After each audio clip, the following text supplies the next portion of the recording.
ஜாதகத்தில் லக்னத்தில் குருவும் சந்திரனும் இணை பெற்று இருந்தது அப்படின்னா பொதுவாக நம்ம என்ன சொல்லுவோம், குருவும் சந்திரனும் இணை பெற்றிருந்தாலே ஒரு நல்ல யோகமாகத்தான் நம்ம அதை சொல்லுவோம்.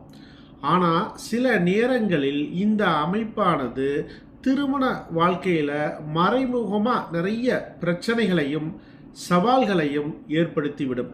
குறிப்பாக பார்த்தீங்கன்னா, ஜாதகருடைய திருமண வாழ்க்கையில் தன்னை விட மூத்த பெண்களின் தலையீடு, திருமண வாழ்க்கையில் மூத்த பெண்களின் தலையீடு அதிகமாக இருக்கும். அது உறவினர்களாக இருக்கலாம்.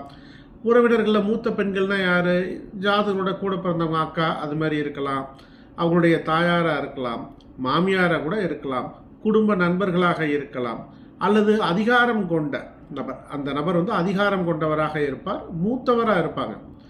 ஸோ அந்த பொதுவாக குருவும் சந்திரனும் இணைவு பெற்றிருந்தாலே இந்த பலன்களை சொல்லலாம். ஆனால் லக்னத்தில் குருவும் சந்திரனும் இணைவு பெற்றிருந்தால் கண்டிப்பாக சொல்லலாம், திருமண வாழ்க்கையில் தன்னை விட மூத்த பெண்களை தலையிட விடாமல் இருக்கிறது நல்லது. இது ஆண் ஜாதகத்திலையும் பொருந்தும், பெண் ஜாதகத்திலையும் பொருந்தும். சரிங்களா? அவங்களுடைய மூத்த பெண்களுடைய ஆலோசனைகளை திருமண வாழ்க்கையில் அப்ளை பண்ணுறப்ப 1க்கு 2 தடவை நீங்கள் யோசித்து செய்கிறது நல்லது, குருவும் சந்திரனும் லக்னத்தில் இருந்தால்.